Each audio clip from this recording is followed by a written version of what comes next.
All right, guys, welcome to episode 17 of the Pale Horse Podcast.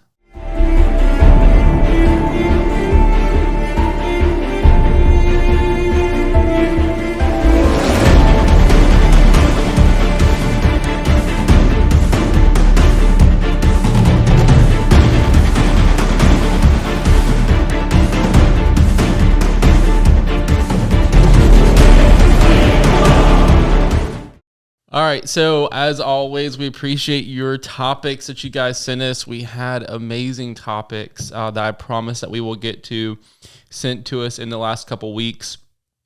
Awesome topics such as like shotguns, mindset, survival, cooking, community preparedness, all kinds of great answers.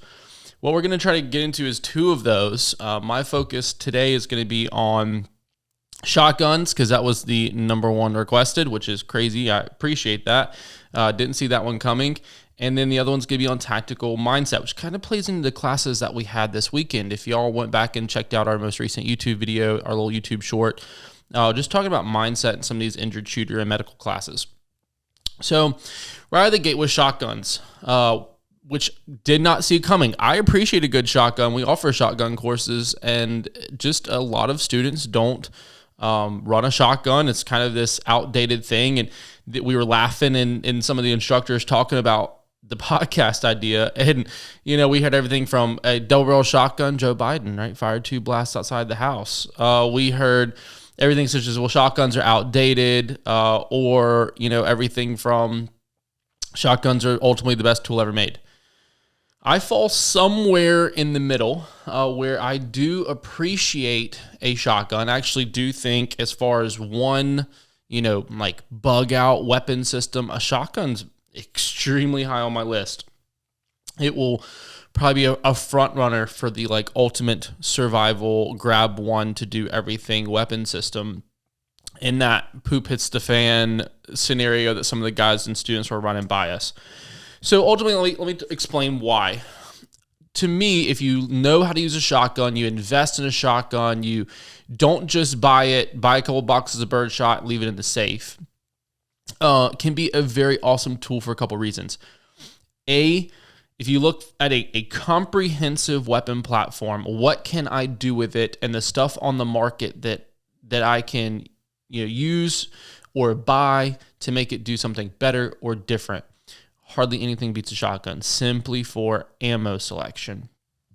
So in my shotguns, I have one with like a door breach. I have one decked out with the red dot, the flashlight, all the bells and whistles, and things. So you can go different routes. I've got a SBS with a grip light, you know, for room clearing, different things like that.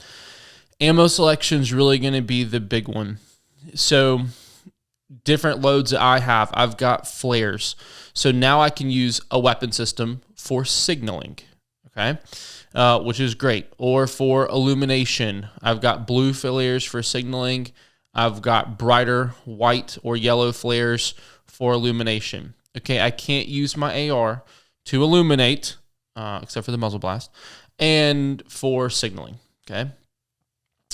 Number 2, I've got non-lethal rounds. So I have everything from OC tear gas to rubber buckshot, rubber slugs, that kind of thing. I can't do that with other weapon systems. Now you ask, why would you want non-lethal alternatives in a survival situation? I hear you, and sometimes not killing someone is an option, okay? Also, if things like dogs or animals, if you don't want to kill the animal, you know, you've got family and no one wants to watch you drop some Doberman, then all right, we got non-lethal options. We also have things like Rhodesian jungle rounds, which is birdshot or BB shot, depending on who loads it, followed by buckshot. What this does, if you think about 5.56s, we take them into woodland environment like squad tactics in the brush and the foliage. It deflects those 5.56 rounds. You really need something heavier like a 308. The problem is no one wants to lug around a 308 constantly. Most people don't. Nor, looking at students that we train, do most people have the stamina to lug around a 308 constantly. So that Rhodesian jungle round, what that does, that BB shot shreds the foliage, then the buckshot follows up behind it. We have things like flechette rounds, which is to defeat snipers in concealment.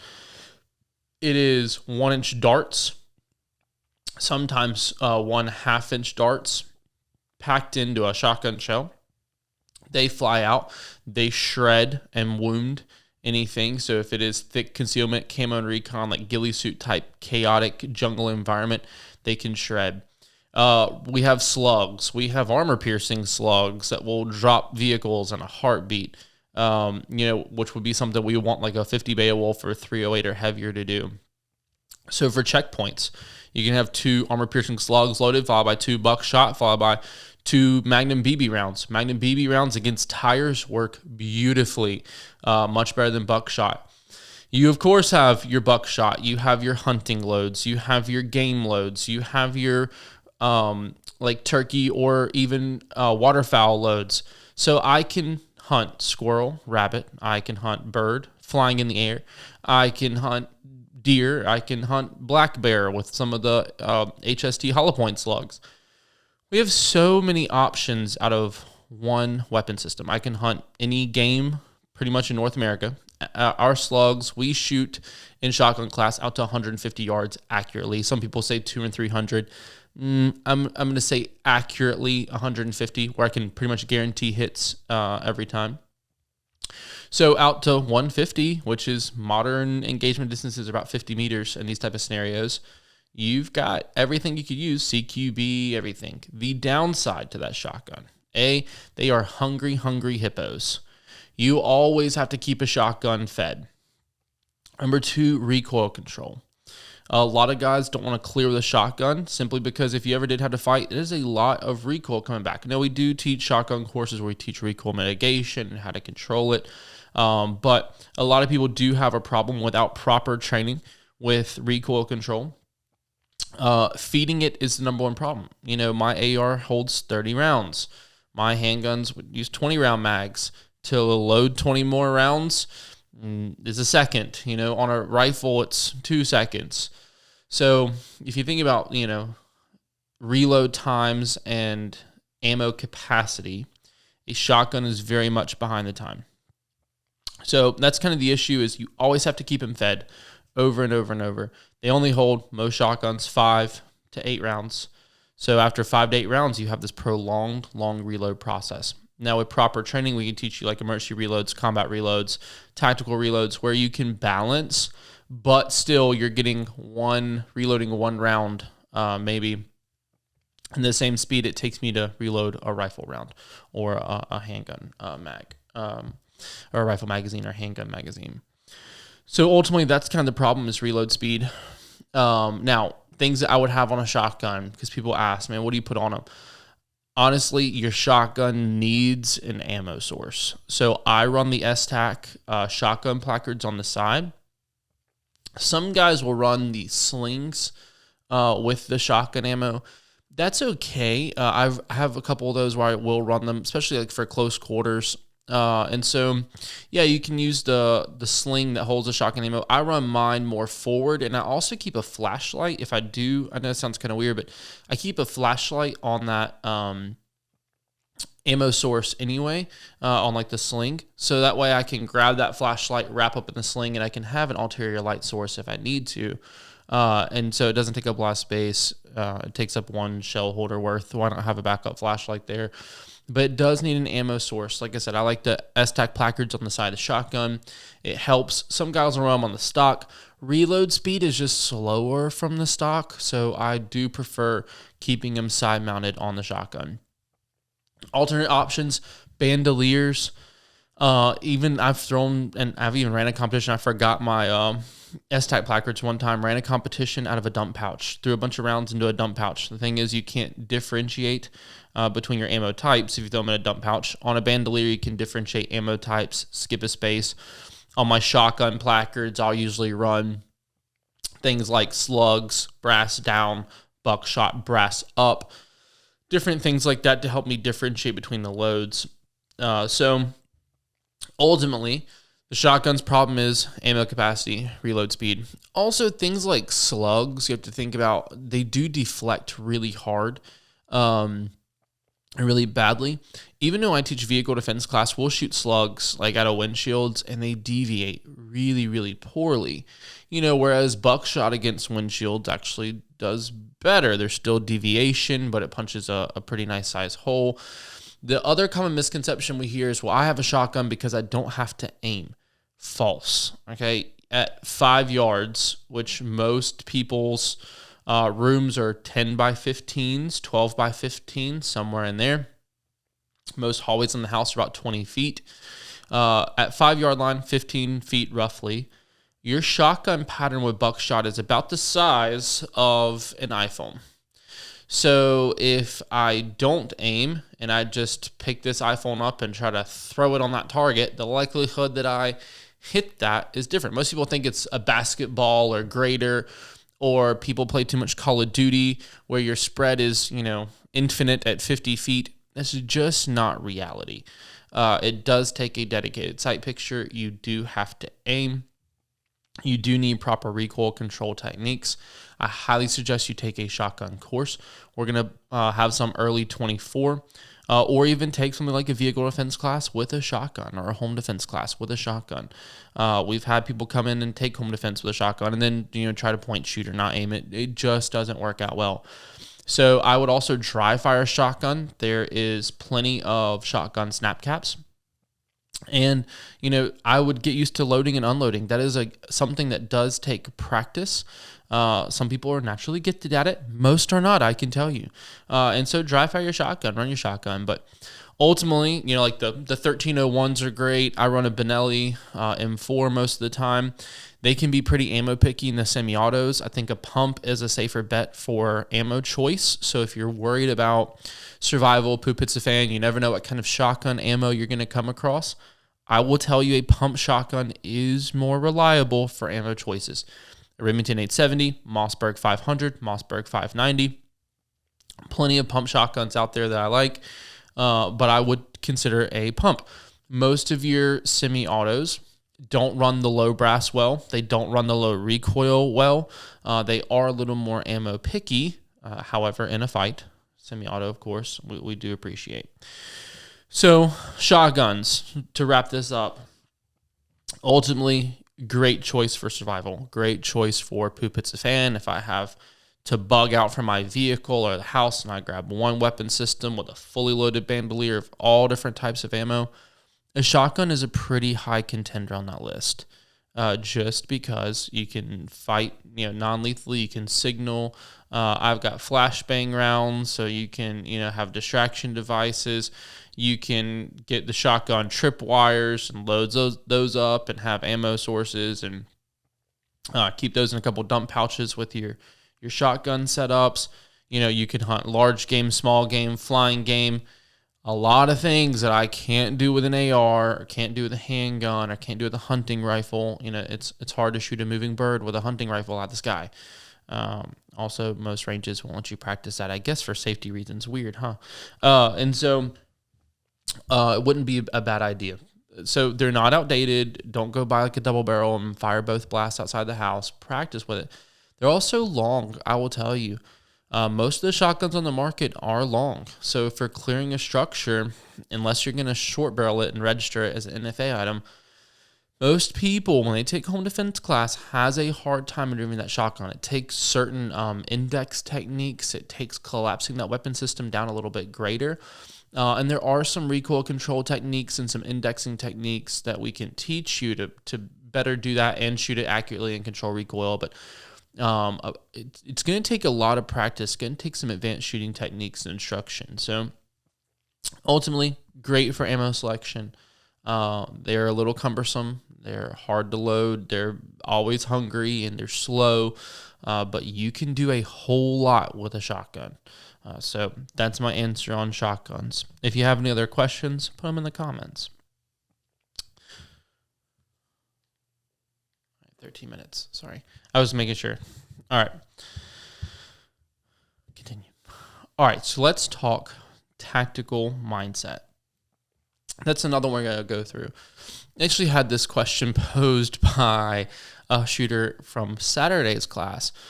Saturday, if you go back and look at our most recent YouTube video on the Apexdefensegroup page, Saturday was all about injured shooting, rifle and pistol, and then we went into advanced live fire night vision operations. So all three real challenging classes, real advanced in-depth classes. Most of them, well, all three of them did not sell well. And the reason being, I don't think that people appreciate the mindset that goes into that. And I refused to cancel, even the numbers were low, simply because the stuff I knew I was teaching, true dedicated warfighters needed to know. And so I've actually never heard, I don't think in 10 years of teaching, higher praise than I did from the people that finished injured shooter rifle, injured shooter pistol.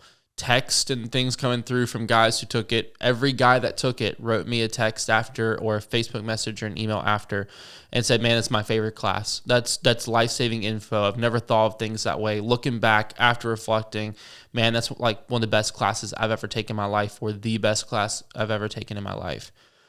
I think what people don't understand is the mindset needed in these scenarios, where so many times we get hit with things in a training environment or real life environment. And you look at things like fist fights or gunfights or law enforcement, and we engagements. I played quite a few videos before we started. I just went to YouTube and typed injured officer, and played some of these body cam footages.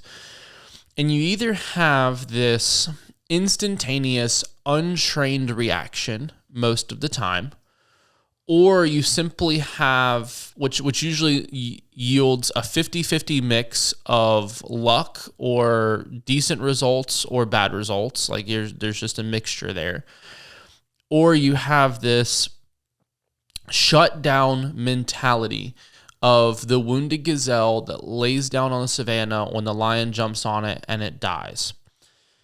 And honestly, neither one of those are the right answer. We want instantaneous results, yes, but we want those backed up by training and backed up by things we did before. What I challenge the students to do in things like injured rifle classes, learn how to run the rifle one-handed should they be injured.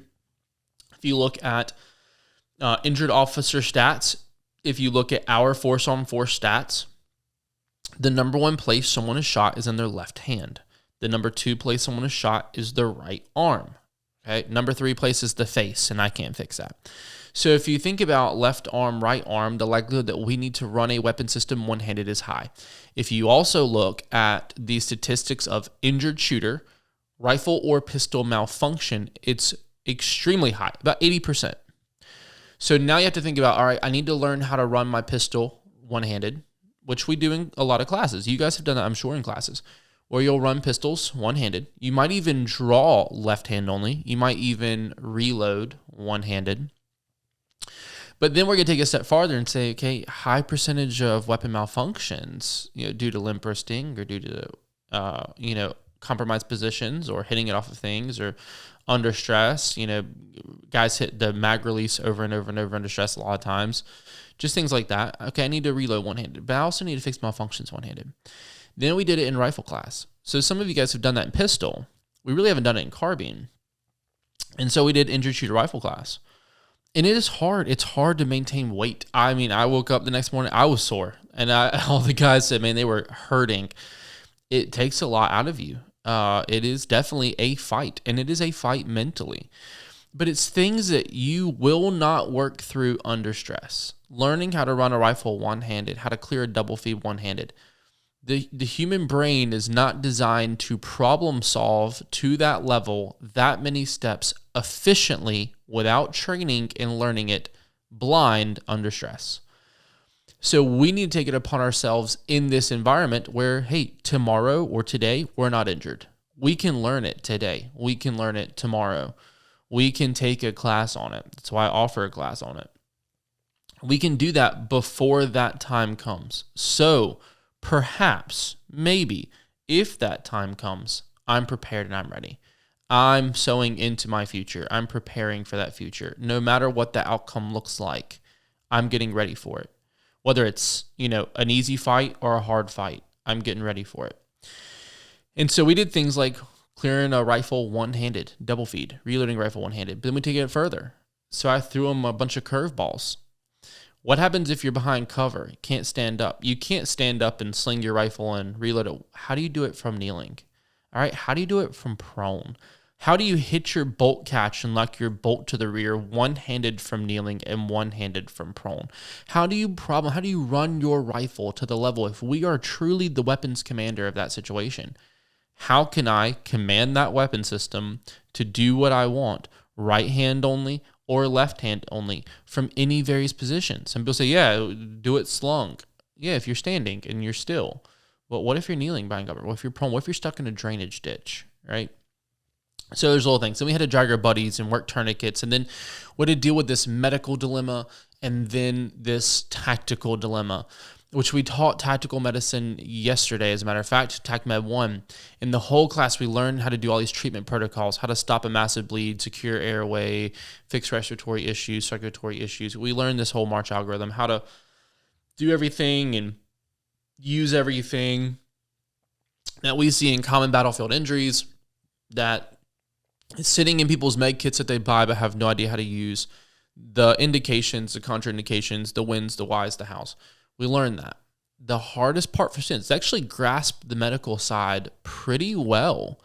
The hardest part in the scenarios at the end of class, and the same thing for these guys in injured shooter, is the mindset of dealing with a tactical dilemma and a medical dilemma at the same time. How do they mesh? In TACMed, we talk about the correct medical intervention at the correct time is what we're after. What if we have good medical but bad tactical? It's a problem. Good tactical but bad medical. It's a problem. Then we have the time we see bad medical, bad tactical. Big problem. We need good tactical, good medical. And that's a hard balance to try to find, and it's a mindset issue. It's a problem-solving issue. It's a triage issue. Same thing that we see in injured shooter class. We'll see guys who are so focused on shooting, they're bleeding out in the arm, and they've got to put a tourniquet on, and they're so focused on making sure that threat doesn't get back up that they've bled out for 2 minutes and now they're dead. Or they're so focused on putting a tourniquet on that they, get target fixation on their tourniquet, and then we have a threat present itself and they're caught off guard. And then we work things like low light applications. We're throwing so many things on you. And this stuff happens in reality where we are so bogged down with so many unknowns and so many things are hitting us.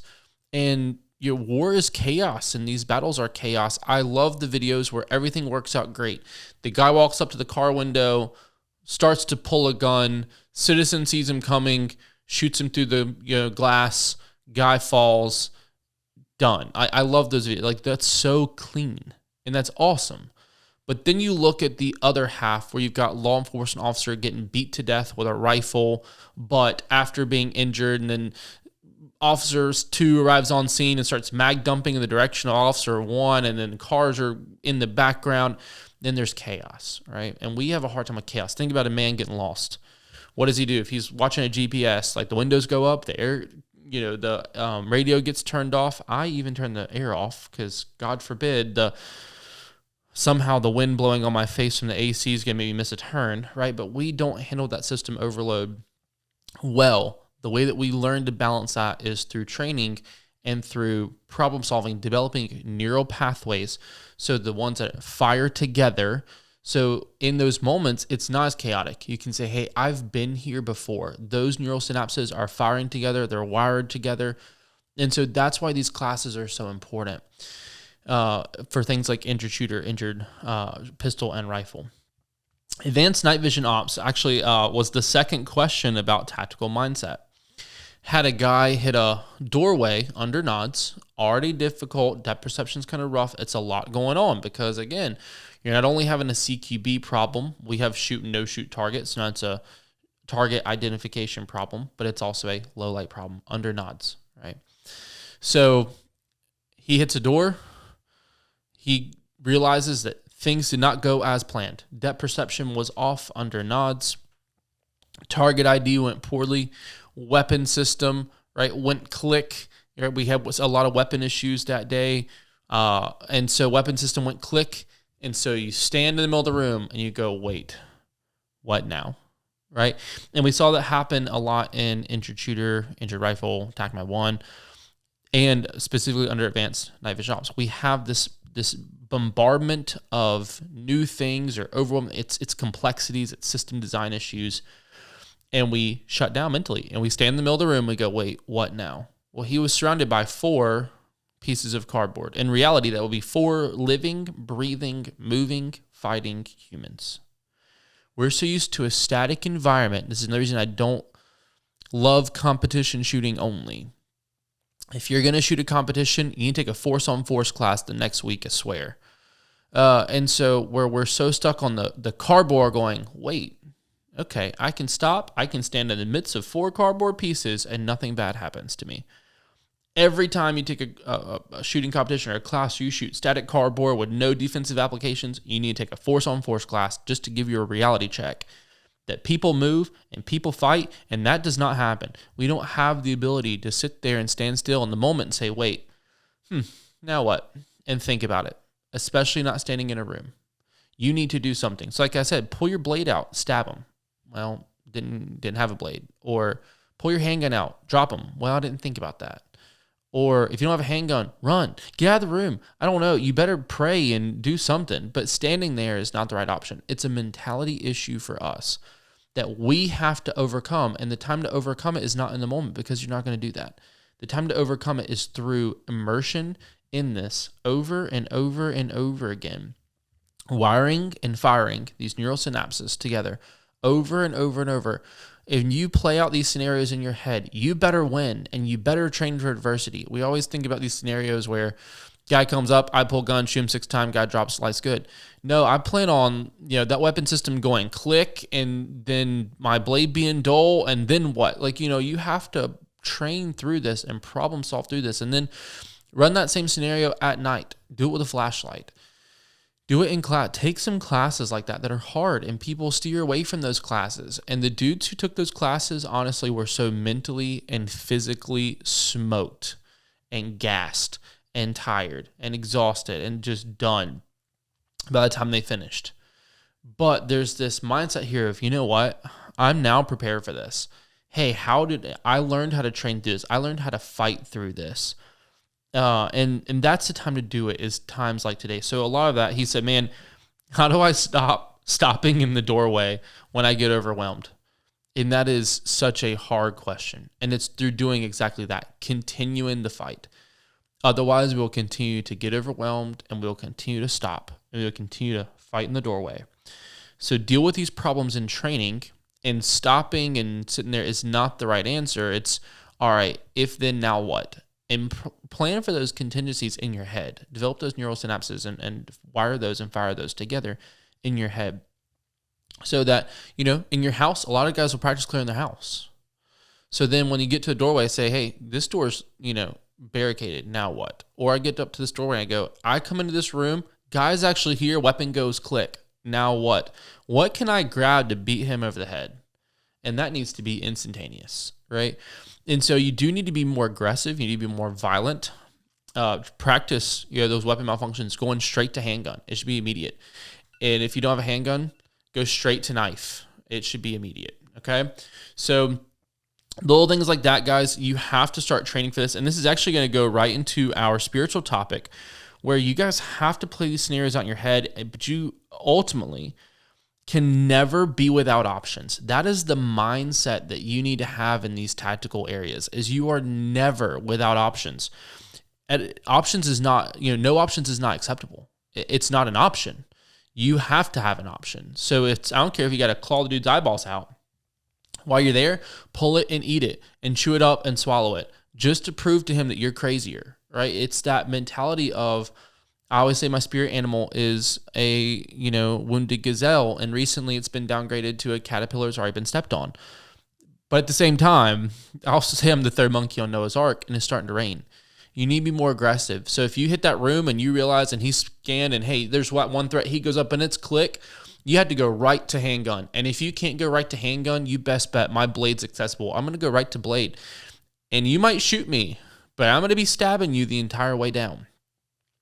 Or you don't have blade. Do you better turn and run and beat feet and fix your rifle on the move at night under nods, and you need to get used to doing that. Then spin around, get an advantageous angle, fight from a deep corner, set up on a choke point, regather your thoughts, and then let's go forward. Let's not lose momentum. Let's hit that. But you have to have options. That's the same reason I would tell you. I'm so big. A lot of guys go, man, and a lot of other training companies, they'll make fun of other instructors. Well, y'all teach, CQB with people and CQB solo, and y'all teach camo and recon to civilians. You're right, I do. You are right, because I try to be the most well-rounded individual I can be. I hope I never have to use a single bit of my skill set. That's my goal. You best bet I'm trained for camo and recon, medicine, long-range shooting, close CQB, blades. I've got it. And the reason being is because I never want to be without options. That's the same reason I love edible plants. I nerd out over edible plants, over medicinal plants.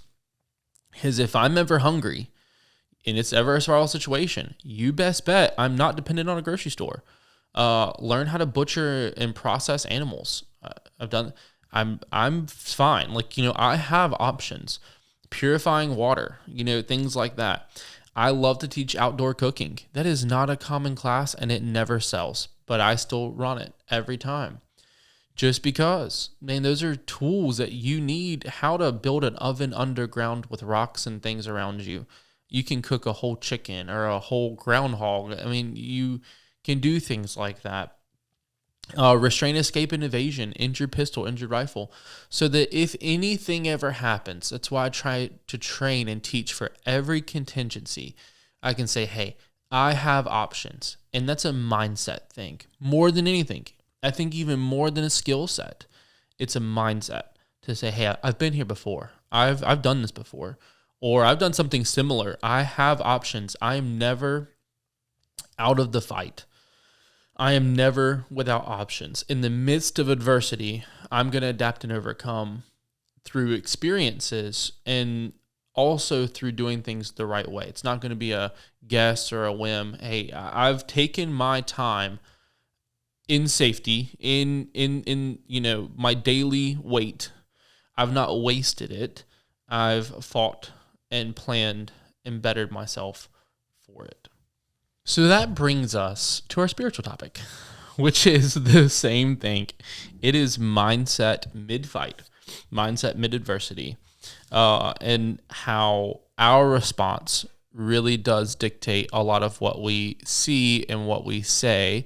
I think a lot of times what we say is what we see. It changes our mentality, changes our perspective.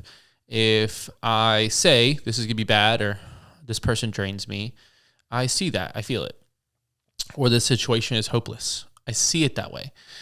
My mindset, a lot of times, and my thoughts, what I say, even say to myself, changes that perception so much of how I view things. And so we're going to talk about our mindset mid-fight.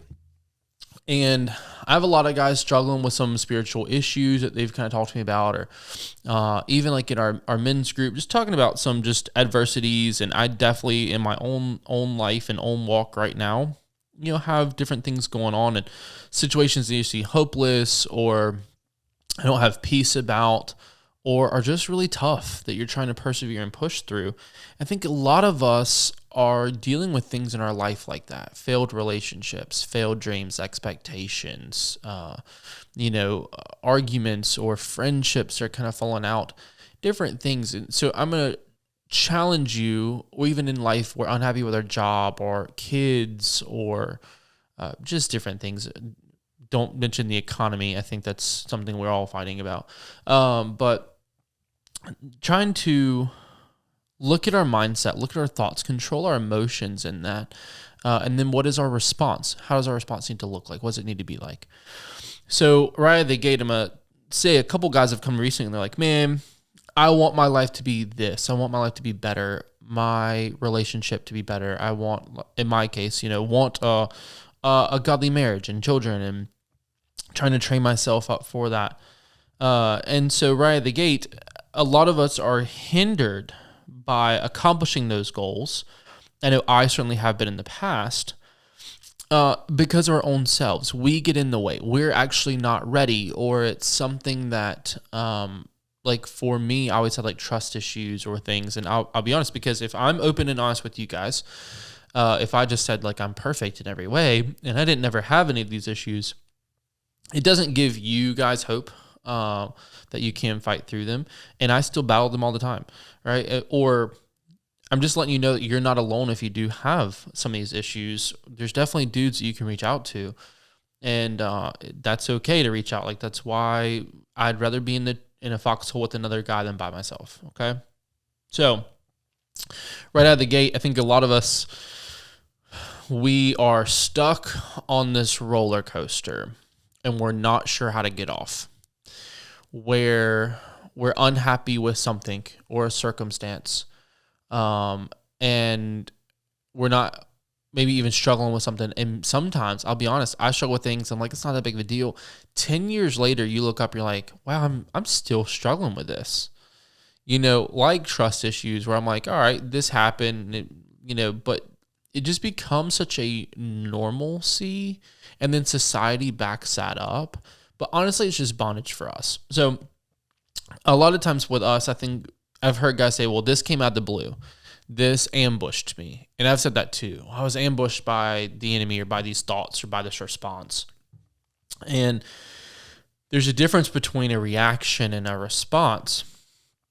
A response, we're in control. A reaction, the situation or emotions or they are in control. And I always want to be in control of my emotions. We need to learn to respond and not react, especially with like our spouses or loved ones or jobs, employers. We need to work on that. But we get, somewhat ambushed by this, or it blindsides us, comes out of the blue, whatever it might be. Put your situation in, and you can even put it in the comments. But reality, what I've found is oftentimes I'll say, well, I was ambushed. This came out of the blue. It's hit me off guard. Normally, if I actually think about it, it's not the case. Normally, if I'm ambushed, I'm actually very aware of it. I'm just not ready for it. That's even true in the physicality, like in the physical realm. Why were these guys doing weapon malfunction clearing one-handed? Why were they doing all of this stuff? Why are they in TAC Mag class? Why were they in advanced night vision ops? The reason being is because they wanted to be ready. They didn't want to get caught off guard. And a lot of times we'll know that it's a deficiency of ours. So if you know you need to prepare to get injured, and you know you need to be in a TAC Mag class, but you don't sign up for one, is that really you were caught off guard when you're T-boned in an intersection? Or you roll up on a minivan that's full of kids that's been hit by a tractor trailer on the side of the road? Was that you caught off guard, or was that you not being ready? And we have that a lot, where we have our triggers, like, or our issues and our, red flags that we have, and we need to fight those. Yeah, that is nothing but our next objective to conquer. And that's hard. That's how we get off the roller coaster a lot of times. It is the price of sin in our lives, either from us or from other people. And it takes discipline. And we don't like that word anymore in 2023. It takes discipline and prolonged work. That's another word we don't like. It's the society of immediate gratification. As Rod says, it's the microwave society. We want it now. It takes prolonged work. If you go to the gym, you want big muscles, and you go to the gym once or twice or for a week, sometimes you don't see the results. And if you really want to get bigger, faster, stronger, better, it takes discipline, and it takes a prolonged result to build that. It also does to rewire that situation. And in your situation, if it's a bad job, if it's family issues, relationship issues, whatever it is, it's going to take discipline. It's going to take you working on you, and it's going to take a prolonging to see the true long-term lasting benefits. And we don't like those answers. So right out of the gate, the guy that paused in the doorway, he's like, man, I'm fearful it's going to happen. And the situation can seem really intense. And fear can take over. I want you to understand, though, that like fear and faith cannot exist in your brain at the same time. God has designed our brains to not have certain emotions that can coexist in the brain at the same time. Anxiety and gratitude, the emotions, the physical, chemical imbalances cannot exist at the same time. Fear and faith cannot exist at the same time.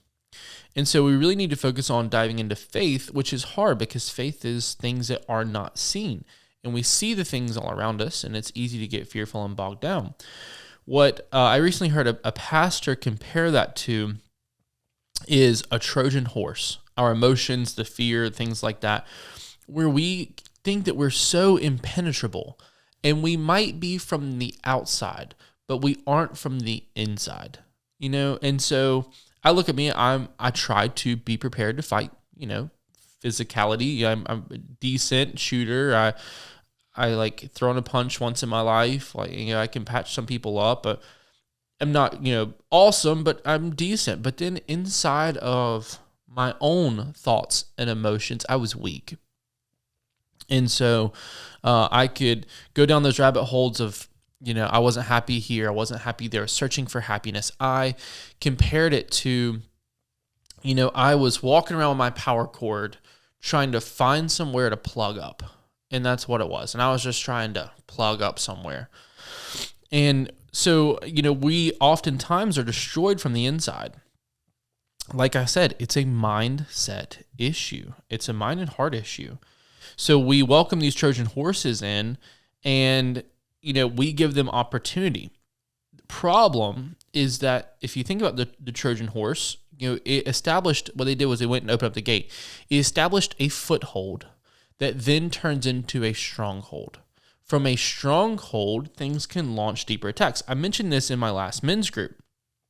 If you guys are looking for a great place to have men's community and discipleship, and we host a men's group once a month just for Christian leaders and disciples where we work on issues that men face. And so I highly suggest you jump in it, send us a message or put it in the comments and we'll get in touch with you. So, we don't want to give any opportunity for these negative emotions, negative thoughts, negative mentality, the enemy. We want to give them a foothold, because from those, it will turn into a stronghold to launch those deeper attacks. A foothold is the beginning of the end of that battle, just like it was in D-Day. In our Normandy campaign, it ended up from there, we launched deeper and deeper, and the roots grew deeper, and the strongholds established deeper, and ultimately it's game over for Hitler. And that's not what we don't want to have that we don't want to be conquered from the inside. We don't want those footholds to become strongholds. Ephesians 4:26 and 27 are great for that. It talks about our emotions and the strongholds of that, where it's, self-centeredness or anger, disappointment, fear, offense. And these can run rampant on the inside. I'll be honest, half the time we have conversations with ourselves about these. We hype them up, and we're defenseless from the inside on these issues. And so we don't want to have a cracked door. The enemy certainly does prowl around looking for a prime place to attack. And then we know we have some gates that are unguarded or some gates that are weaker, and our senses are dulled by darkness, and we're on this roller coaster looking for a way to get off, and we know. And then the enemy uses those same gates to gain entry, and then from that, it sets up a foothold, from there a stronghold. Then before long, it conquers and controls, maybe just even in that area, maybe just even our mindset, in the way that we look at someone or the way that we look at our job. And so the time to start to set those guards on the gate is now, where today's footholds are tomorrow's strongholds. So we need to start fighting today to take things off of ourselves, to push through, push through these, and how we push through is going to determine how we come out. It's just like no different than that guy who hit that door, surrounded by those 4 pieces of cardboard Saturday night. How we push through that is going to determine how we come out of that room. So either we can pause, we can get killed, we're going to come out in a body bag, conquered, right?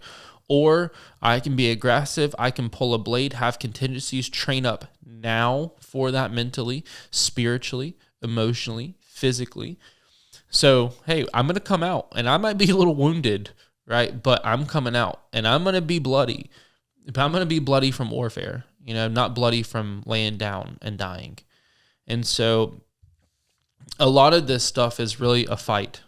broken trust and trust issues, childhood issues, broken dreams, in a season of waiting, in a season of failure. There too, problems with our identity, problems with our past, problems even how we see the future, how we see God, how we see ourselves, how we see others, how we see our spouse, how we see our kids.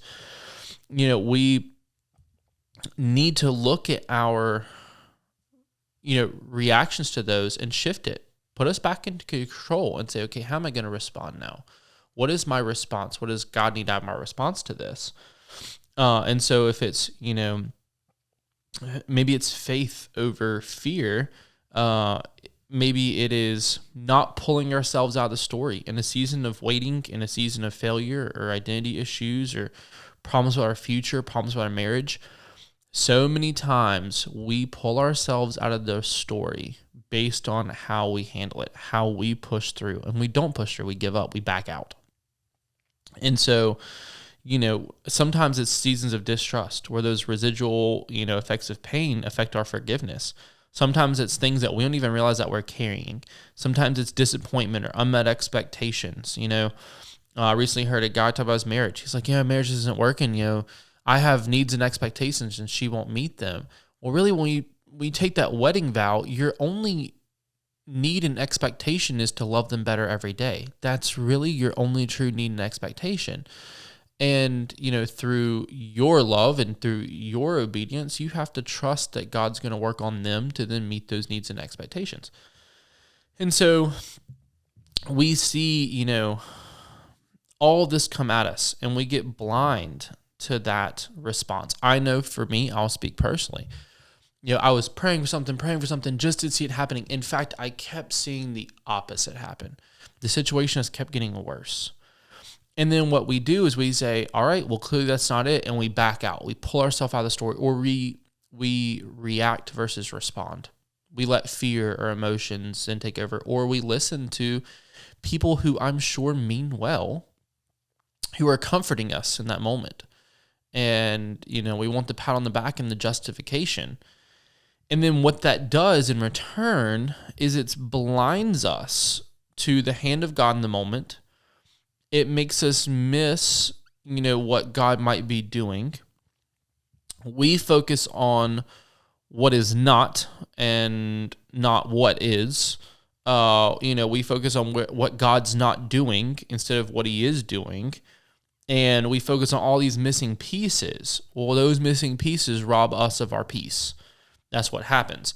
And I found myself going, well, I guess God missed it on this. I guess he failed to deliver. God doesn't miss and he doesn't fail. So then how can we say that? Did he miss it or did we miss it? Did he fail or did we fail, or are we failing to see him? And that's really what it comes down to.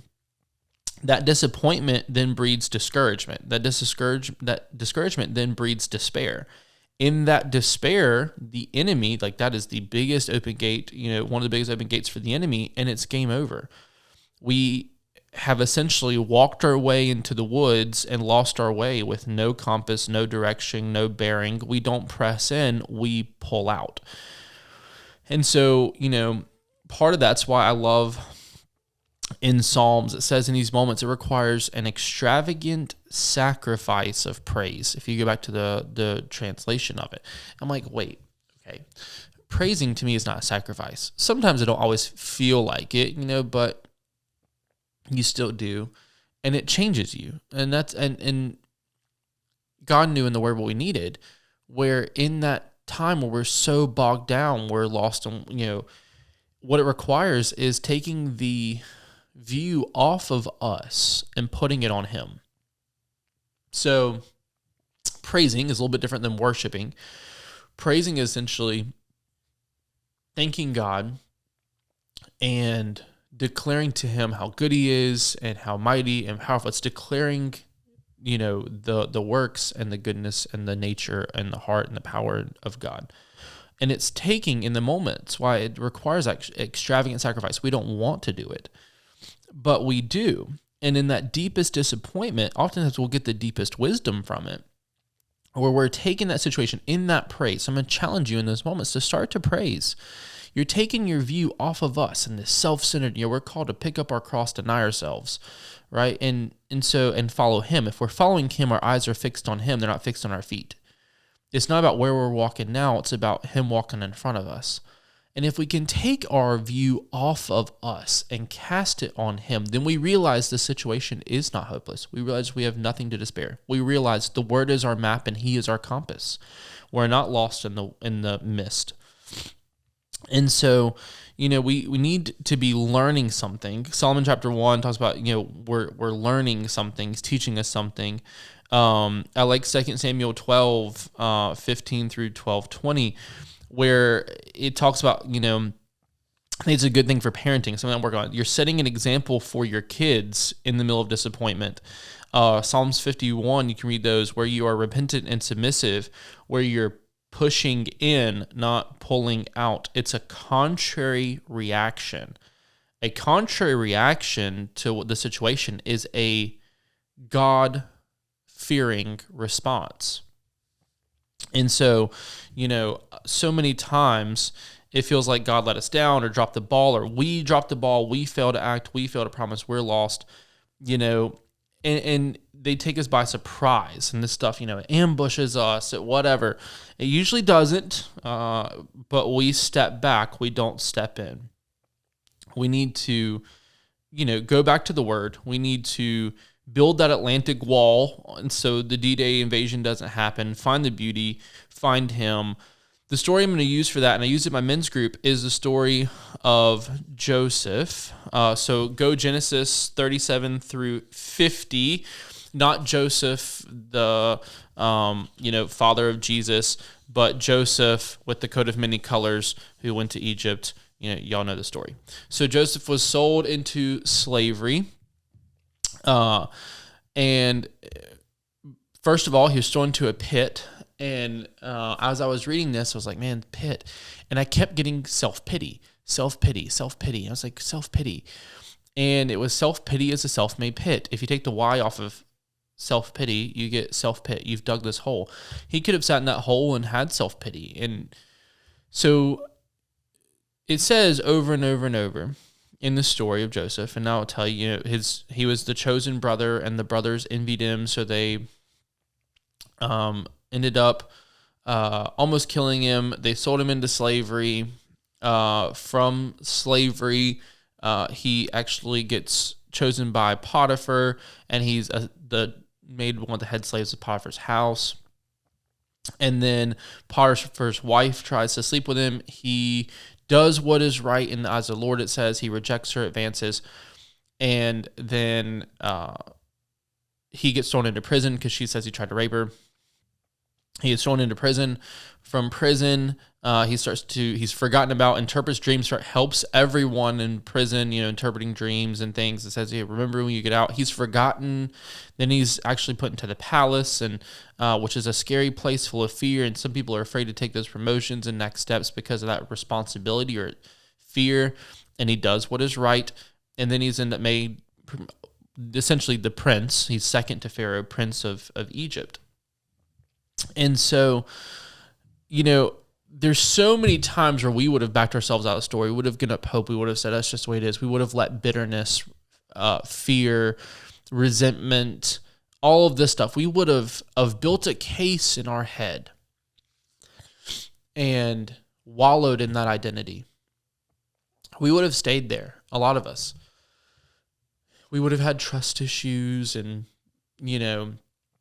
bitterness toward family, or name scenario here, and Joseph was originally a pretty cocky guy. If you look at the way he handled his brothers, he had some confidence issues. He was a little cocky, and so if you look at that whole story, it's a roller coaster. It really is a roller coaster. It's ups and downs, and so many of us are on a roller coaster. I was talking to a couple of guys this week. I was like, man, that person, it's a family member. I was talking to some family members. That family member said, they're stuck on a roller coaster and don't know how to get out. They don't know how to help themselves off of it.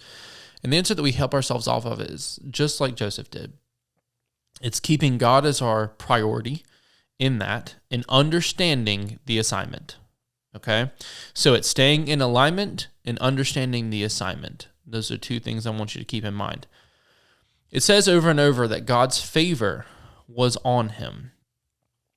And there's an anointing that comes with it. And that anointing is an assignment in itself. Now, we would have backed out and pulled ourselves out of the story. Most of us would have. But if God's favor is on you and you have an anointing, you have an assignment, you stay in alignment, the situation does not change.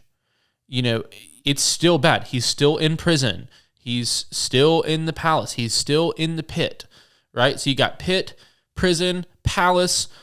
None of those are good places. The palace at that time was not Jewish. It would have contradicted everything. That it would have been secular. It would have contradicted what he wanted. But God still was what he was focused on. He should have been killed by Potiphar. Potiphar, if you actually go back and look at Potiphar, he was the chief justice officer. He would have been in charge of executions. So if someone tried to rape your wife and you were in charge of executions, you probably would have killed him. You wouldn't have thrown him in prison, right? The pit, right? He should have probably died, right? But look, and he was sold into slavery. He was not killed. His brothers probably would have wanted to kill him, right? Different people, things should have happened. The Pharaoh would have wanted to kill him if the way that he interpreted the dream, it wasn't what Pharaoh wanted to hear. And so if you look, he should have been killed multiple times, but God's still in charge of the story. God's favor is still on him. Yes, he's still in prison. Yes, he's still in the palace. Yes, he's still with a pit. But it says over and over, Genesis 39:2, but the Lord was with him. And it says for us, the Lord is with us. Those who are obedient and righteous are a friend, and he's with us. Actually, if you go back and look at the Hebrew translation, it says the Lord was on his lips. What that means is he would declare, he would praise. And when you're praising in the pit, you're praising in prison, you're praising in the palace, what you're doing is you're taking your mind off the situation and you're putting it on him. You're working in that alignment. And so then God will use this to raise you up. These obstacles don't become impositions, but positions. Where you're not victimized or you're not leveling down, but you're leveling up. You think about it. He was the young little runt, cocky brother who ended up becoming, the chosen, the what I would call the head brother, the one who had the most favor. Then thrown into a pit, sold as a slave. Then he becomes essentially the head slave. Then he's thrown into prison. Then he becomes the head prisoner. Then he's thrown into the palace where he becomes the head prince, where he kept his alignment and kept his assignment for 13 years. I've been praying for people and family members and things and situations to change, and advice I get is, dude, just go do something different. Dude, just, go do X, Y, and Z. Take yourself out of the story. It's what we hear, where, we don't want to stay in that place. And we oftentimes, I will tell you, will meditate on our situation. Especially, I'm going to tell you the biggest place of strongholds and footholds and it's conversations I have in my own head, where we build cases with supporting evidence and supported claims on why we're right, they're wrong, situation's wrong, why this needs to be this, Y, and Z, why we need to pull out of our marriage, why we need to pull out of our job, why we need to pull out of that relationship, or we have this offense or this hurt or disappointment. And from the inside out, conversations with ourselves, we end up building these cases and pulling ourselves out of the story. Ultimately, if we think about an assignment, we need to submit to a process. God's processing and timing is not wrong. The younger Joseph was prideful. He was probably a little broken. He would have been unforgiving. So if you finish out the story, Joseph's brothers come to him and he interprets Pharaoh's dream, 7 years of famine, 7 years of harvest. And during the 7 years of famine, Joseph's brothers come and he ends up rescuing them from famine. We would have quit talking to him a long time ago and wrote him off as dead to us and everything else. So God will keep using you as long as you allow him to. where his timing, he's working on you. There's an assignment. You need to learn a lesson from it. Just like in your tutor class, it's a rough class, but you're learning lessons. You're building neural synapses and you're coming out stronger. We did a whole men's conference called Forged, and you're becoming stronger. You're being forged. You're getting beat on and heated and put through the refiner's fire, and dunked in water, and you feel like you're drowning. But ultimately, you're being forged into something beautiful and strong. And Joseph needed that to be humble and full of God. And it took some falls to humble him and let him know that, yeah, God needed to stay on his lips, and that praise. And then that worship happens from praise. And that worship then changes us from the inside out. God will change you from the inside out. So it was 13 years of that forging and fostering and failing and forgiving, where God's turning that mess into his message, and those tests into that testimony. And it says over and over and over, Genesis 45, it says his eyes were on God. He was fixated on God. He was so different by the time those 13 years are up that his brothers didn't even recognize him. He probably didn't even recognize himself, but he was happy and healthy and whole and confident and fixated on God in that moment, where God had elevated him to position to rule and save the very people that hurt him. As prince, he was in charge of Potiphar. He was in charge of the slave traders. He was in charge of Potiphar's wife, the cupbearer that forgot about him. Yet, he was so focused on his assignment and alignment that there was victory in the end, and that he became more like Christ. And what ended up happening is he saved generations. He saw the mission, which is love God, love others, and try to see things as God sees things, where you're not focused on your offense or your emotions of the situation. You're focused on what God's doing. It's that assignment and that alignment. And that's a lesson that I'm trying to learn right now and being put to the test to. I can tell you personally, where it's working through those conversations with me. It's not pulling myself out of the story. Joseph went on to name his 2 children, and these children affected generations. And we as men, and I say this in my men's group a lot, we want to make a difference. We want to be not necessarily needed, but we want to leave a legacy. We want to know that we're making a difference. And when Exodus starts, Joseph all the way through the end of Genesis, when Exodus starts, it says, and then came a man who knew no Joseph, right? And that's when it starts, the downfall. You're talking about a man who served as an example for generations. That's the type of man I want to be, positively impacting our nation and generations. There's plenty of examples of this through history and through Scripture. So Proverbs 17:27, you should look it up. I think it's a warning to be careful with the conversations you have with yourself, to not focus on what you went through that makes you miss out on what's coming. I heard a pastor say, focusing on what your past makes you miss the breakthrough. And I do believe that. And what I'm working on now in this process is exactly that. I'm focused on the process. What I'm being called to do may be different than what you're being called to do. I know what I'm being called to do right now is deny the flesh, focus on the spirit. The flesh craves distraction and entertainment and the next and immediate gratification, whereas the spirit is all about bearing fruit. If you've ever planted a fruit tree, you know that bearing fruit is a process. It's not an immediate gratification thing. And so I'm looking right now for the proper use of my time and the behavior in these series of moments where I'm actually appreciating the journey or trying to appreciate the journey. Because when the Lord tests you, he purifies you. And this purification process can make you doubt. It can make you want to pull yourself out of the fire. But in that fire is really where you are tested and proven. And I think about, that whole testing process about sharpening a blade. I was sharpening a blade and I always test my blades on paper, like the paper cut test. And so I was in the sharpening, went to go, and that blade was real dull. I went to go cut paper. Nope, didn't cut paper. So what do?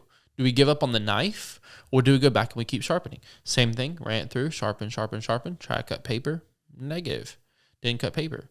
I didn't throw the knife away. I'm back to sharpener, third time, sharpen. It just was that dull. Some of us have become that dull. And all of a sudden, knife comes through, sharpens. Hey, I trust that knife to be back into my pocket now. I trust that knife to be carried on me now. And that's really what we need. We need to be honed, and it takes stuff off of us. When I sharpen that knife, there's metal shavings, right? It's taking stuff, it's removing stuff off of us, but it's also adding a finer point. And that's what we need to think about. In that fire, we really test who we are and how righteous we are.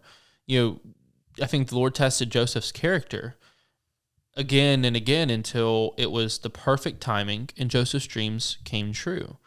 And so you need to deny yourself, deny those emotions, those conversations with yourself. We need to quit wandering around and wandering in circles and wondering what's going to happen. There's heavy seasons. I think I'm definitely in a heavy season, but it's funny, the season, the more I put my eyes on God, doesn't seem as heavy. You have peace through it. And that's what he promised. Though I walk through the valley of the shadow of death, it doesn't say that you don't have to walk around or through the valley. You can't walk around the valley, but he will be with you through it. And I see people pull themselves out of the story and then blame it on God. Or I've talked to some people recently that I've been discipling, and they want to do it their way, and then are mad when their life doesn't work out like they want. I was that guy. Let me tell you, I'm not putting you down. I dated the way I wanted to, different people staying over and living and dating around and doing all this stuff, but then wondered why I didn't have a happy, healthy relationship. Wondered why I wasn't married. I wasn't training for marriage. I was training for divorce. That's what I was doing. That's what modern day dating is. I recently talked to a buddy, and I was talking about waiting to have sex till marriage. And he's trying to do things the right way. He's trying to follow deeper in his walk. He's starting to talk to this girl. We were just talking about it. He's like, yeah, I just don't really have that desire pressed on me to wait until marriage. And I was like, whoa, hold on. Pause for a second. But so many of us see it that way. We don't see things the way that God sees things. Our job, we don't see as a mission field. Our family, we don't see as a mission field. We don't see our brokenness amidst our own marriage, that we are not transforming. We're transferring to our kids and our spouses. Scripture says over and over and over about how we affect generations. What your little pet sins and things you're letting go now is what's going to affect your kids. They're going to struggle with that. We don't see that as a mission. We don't have the desire to fix it, the desire for the alignment or the desire for the assignment. Well, if our flesh is all about comfortability and desire, is it desire? Is it discernment? When you tell me I don't have the desire to do it God's way, is that desire or is that discernment? And you're sitting there blaming God like, well, he didn't give me that desire. Discernment is right and wrong. That comes from God. Desire comes from flesh and the world and what we're used to. So I'm real confused by that when you say, well, I don't really have that desire pressed upon me. Who said it was going to be pressed upon you? Discernment comes to the Spirit. If you're seeking godness and going, God, do you want me to wait until marriage or not? And you get a no, or you get a, that's okay, do it your way. That is the enemy. That is not the shepherd. The word is the roadmap, and the word says, wait until marriage. And so I think that our desires and discernment has gotten so completely mixed, and they are not the same thing. So I think right now, it's the desire to do it their way, and then they run from God like he's in the way, when in reality, he is the way. He's the way, the truth, and life. So for me, I'm going to tell you where I'm at, and maybe it will help you. I'm in a season right now where it's being pressed on me really heavily that I will sow what I reap. And it is a time to sow and a time to put in the work, to fix me, to keep working on being in alignment and working through that assignment. I love the verse where it says, "You will pour water or give water to the thirsty and pour your floods on dry ground." There was a little young two sisters in their 80s who were praying for their island, that they would have a revival in young people. And we need that in our families and in the nation right now. They would 2 nights a week pray, I think it was like 3 a.m., and they would pray for revival or young people. And people told them, well, you're 80. Why are you doing that? It's not healthy. They're comforting and they're trying to make them comfortable. And they mean well, I know. You let some of the younger people, you let the deacons pray for that, and over and over and over. Well, then all of a sudden, a couple years later, there was a pastor, and they really were praying for the nation and praying for revival of young people. And the pastors and the deacons ended up getting on board, and they sacrificed. And through their example, they had pastors and deacons praying 3 a.m., praying for like 6 hours, I believe is what it was, 6 hours, every week. And it was that endurance. For a long time, those prayers weren't answered, and they would pray that verse. God, you promised in your word, you would pour water on the thirsty, you would give floods to the dry ground. They refused to give up. Over in Scripture, where it talks about suffering, and they suffered through it for a long time. Suffering builds endurance, and endurance perseverance, and perseverance hope, and hope doesn't disappoint. God doesn't disappoint. And that's what they ended up seeing. They ended up seeing revival come to their island. It was a massive revival. Young people, packed out churches. It was exactly what we saw, similar to revivals that we've seen this year. And we need that in our nation. And we need that in our families, and we need that in our coworkers. We need revival. We need a Holy Spirit outpouring again in this nation and in these people. Everybody needs more of the Spirit, I'm convinced. Even if you're a great Christian, more of the Spirit is not a bad thing. And to me, I think everything right now is hanging in the balance of my responses, not my reactions. Even in my situations, things that I'm praying for. Where Ezekiel 22:30, we need to stand in the gap. We need to train for it. We are made for such a time as this. We are getting made through this forging process stronger every day. And when God's timing is right, His provision is right.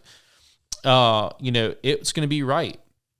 And so for me, sometimes that means the removal of relationships to make a relationship better with Him. But to me, what I'm being called to do more than anything is fear God above all else. And it says in Scripture, fear of the Lord is the way of knowledge. And so, what does that really mean? And when you fear God truly, you don't fear anything else around you. If you truly have a fear of the Lord, you don't fear the situation. You don't fear anything. It's not like trembling in fear like He's an abusive father. C.S. Lewis has a great example. He talks about Aslan, if you guys know Lion, Witch, and the Wardrobe. And the kids thought that Aslan was a man. And they're going on and on about Aslan. And finally, Susan, I think it was, said to the beaver, it finally revealed he's a lion. And Susan said to the beaver, well, oh my gosh, is that going to be safe? Is it safe?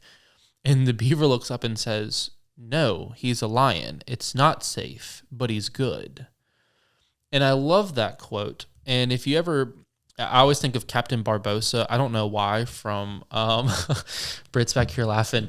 I always think of Captain Barbossa from Pirates of the Caribbean, where he has such a respect for the sea, but also a love for the sea. He knows its power, and he knows all the crazy things that happens on the ocean, but it's the only place he really wants to be. He has such respect and reverence for it, but also such a love and desire for it.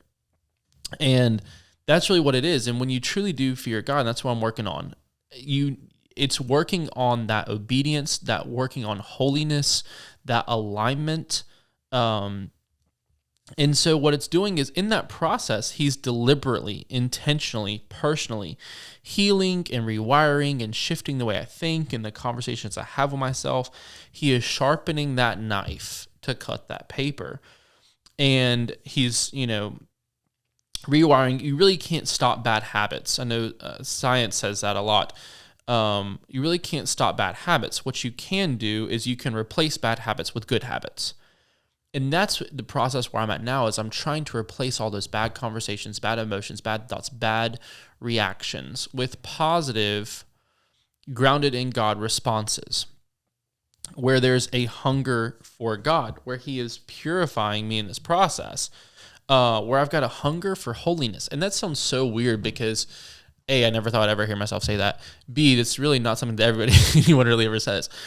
But I'm in a book now. It's an amazing book. I'll have it in the link below, but it is a hunger for holiness. But Scripture says without holiness, no one will ever see God. And that is a part that we have forgotten, where so many pastors nowadays are motivational speakers, in my opinion. We have lost our fear of the Lord. And God is this big ball of love and blessing, and that's what it is. Sadly, what that is, the God who's a big ball of love and blessing, yes, he is love, yes, he is blessings, all good things come from him. That is a false idol that we have made within ourselves that is not backed up by Scripture. He is both the lion and the lamb. He chooses to be the lamb, but that does not mean that he is not still the lion. He is still a lion. He still should be respected and feared, but yes, he is good. And we've made this lost fear of God, and in return, we've lost our holiness, and that is ultimately idolatry. It's an idol that we've made, and it's not really realistic. And so Scripture says, without holiness, no one will ever see God, and that God is holy. Well, if we want to be more like God, we should want all the things that he is. The angels say he is holy, holy, holy, right? And so, we don't have that desire for holiness. We're not going to. We're not going to have a desire necessarily to do things God's way, to do the hard right over the easy wrong. That's where discernment takes over. It's where the word takes over. It's where apprenticing under Jesus takes over. Well, if I'm apprenticing under Jesus, that's ridding ourselves from anything that hinders intimacy with God and alignment with God and our assignment with God. That is holiness. That's what holiness is. It keeps us in communion, in communication, and covenant. That's what holiness does. And so we have so many areas in our life of compromise or unrepentant behaviors, or these pet sins that we entertain and they become normal. And then from normal, it's this foothold to a stronghold to a conquering control. See how this happens? And then we can't get off this roller coaster 10 years later. To get off the roller coaster, I will tell you, I'll give you the best piece of advice ever. To get off the roller coaster, make a decision for God. To get off the roller coaster, we have to decide to get off the roller coaster. It's a decision. It's usually a hard decision that comes at a cost. Holiness comes at a cost. It really does. But what you will gain will far exceed the cost that you have to pay, in my opinion. So, he wants our sanctification. God's focused on your heart. He's passionate about your wholeness, about your holiness. And wholeness and holiness come together. I know I always thought, well, if I live a holy life or try to be more holy, then I'm going to miss out on all the great things. Well, those great things usually just end up leaving voids or missing pieces. So I have found the more I try to shift my thinking and behavior to holiness, the more whole I usually am. And so, in that, I think it is tough for sure. And I've seen failure in my own end, and I think in my own situation, it's really easy to give up. And I'm more steadfast than ever right now on some situations that I'm praying for and wanting. And even though guys have said, give up, walk away, all this stuff, and the enemy over and over said, there is no way But then I think that God replies, well, I am the way. So it might not be the way that you are expecting it to go. So if your situation, you feel like there's no way, and the enemy is saying no way, and others are saying no way, well, it might not be like the way you want, but ultimately, whatever your situation is, growing closer to God, not wasting this waiting, sowing the way you're supposed to sow, ultimately, God is the way. And so when you hear that, God will make a way. It might not be the way you want, it might be the outcome that you want, but God will ultimately make a way and redeem it.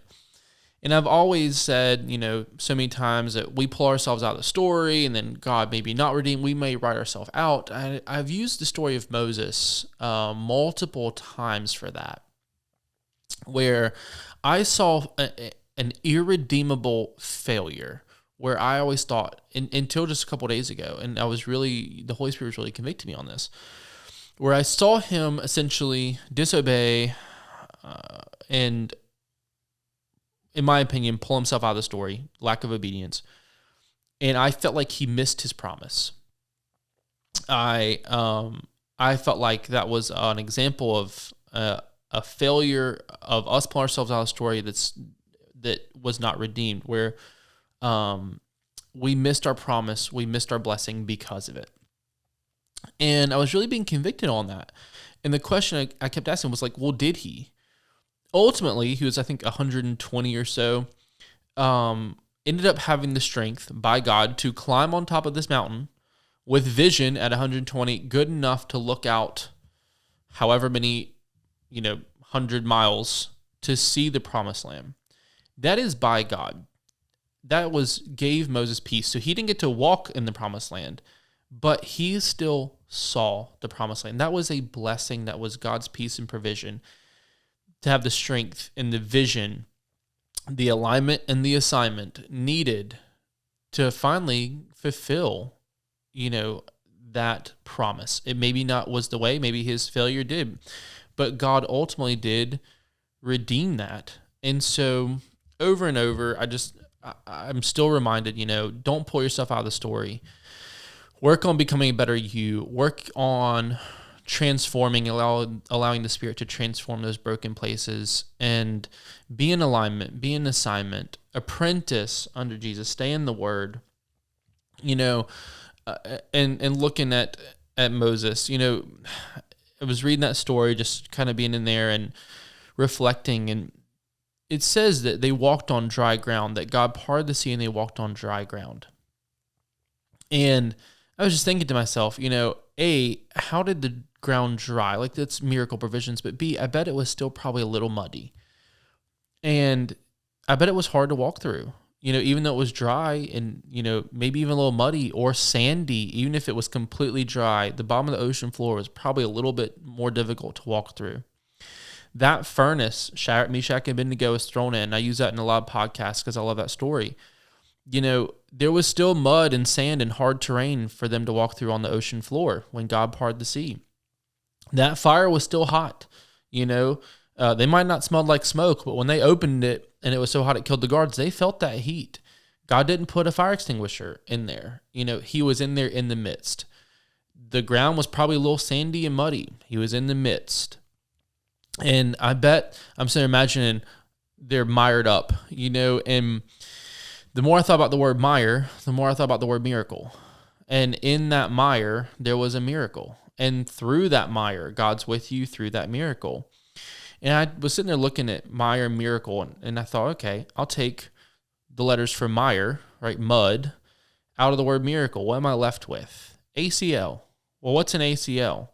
It's a ligament in your leg. It's how we walk. And so I looked up ACL. I don't know why I went in this rabbit hole. I couldn't sleep. And ACL, the C in ACL is cruciate, which means to cross. What that does is it stabilizes your movement. Without an ACL, with an ACL injury, you are unstable. Your knee is unstable. You can't walk well. Your knee gives way. It folds under the pressure. It is unstable. And so for us, I think a lot, that stability through that mire is how we go to that miracle. And God will make a way, right? I love the story where there's no rain, where it says that he prayed and prayed and prayed, and there was no rain. And then finally he prayed for rain, and there was rain. And I thought, those people had to have been planting seeds for harvest. The entire time there was drought for years with no rain, and it's dusty, dry ground over and over and over. And these people are here year after year in dusty, dry ground with no rain, still planting seeds. So I'm going to challenge you in this season, like I'm going through. What is your response? Not your reaction, not your emotions, fear, situation. What is your response? Is it, I'm going to fight through this, just like injured shooter class? I have options. I have prayer and fasting and giving and praising. I have options. I'm going to continue to plant seeds and work on me and let the Holy Spirit do a work in me and get forged and stay in the fight. And if I go in and my rifle goes click, I'm not going to yell down and say, kill me. I'm going to go to handgun. If I don't have handgun, I'm going to go to blade. And if I don't have blade, then you best bet I'm going to make you pay for it, because I'm going to run out of that room, fix the rifle on the move, set up at a choke point, and smoke you when you chase me. You have options, okay?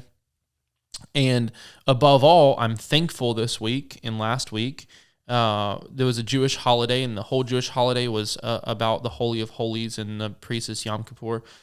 And I'm thankful for the cross and the sacrifice. And we take that for granted, where what that did was it provided us a way. It tore the veil back to God, so we can come to God and we can cry out and we can praise and we can enter that Holy of Holy space and have that communion and covenant and that conversation with God. Used to be, before the cross, the Holy of Holies was reserved for the priest one time a year. It's what the Jewish holiday represented that we just had.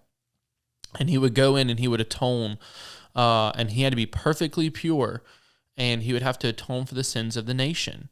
We have that ability. Jesus, when he died on the cross, it says the veil was torn, right? We have that ability to come boldly before the throne. And it's made me all the more thankful for that this week. And that's something I'm thankful for. So my situation may be bad. There may still be mire and muck and mud, and the flames might be hot, and I'm still getting forged. The situation is still bad. But God, at the end of it, provides a way out. And I'm still going to keep sowing, and he will provide the harvest. Just like that verse says, as those guys are planting seeds for years, dusty, dry ground, he will send a flood to the dry ground and water to the thirsty. So if you're thirsty, if you're down and out, if you are struggling, if you go into that room full of cardboard targets and rifle goes click and it's caught off guard and ambushed, and marriages might be a wreck, or friendships, or you might be a wreck, or you've got all kinds of stuff, just remember, veil's been torn. Come boldly before the throne. Let him do a work in you. It's going to cost, but you will come out better. And he will send the rains, and he will send the floods to the dry ground, and ultimately you will get the harvest today that you are sowing, or tomorrow that you are sowing today. That's the law of the harvest. Planting always comes before the reaping.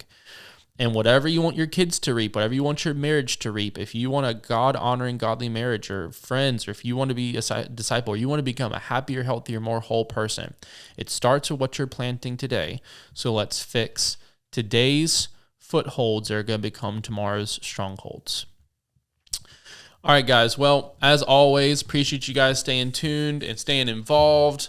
You guys are awesome. If you have any questions, comments, concerns, topics, put them in the chat, send us a message, and I hope to see you guys in class.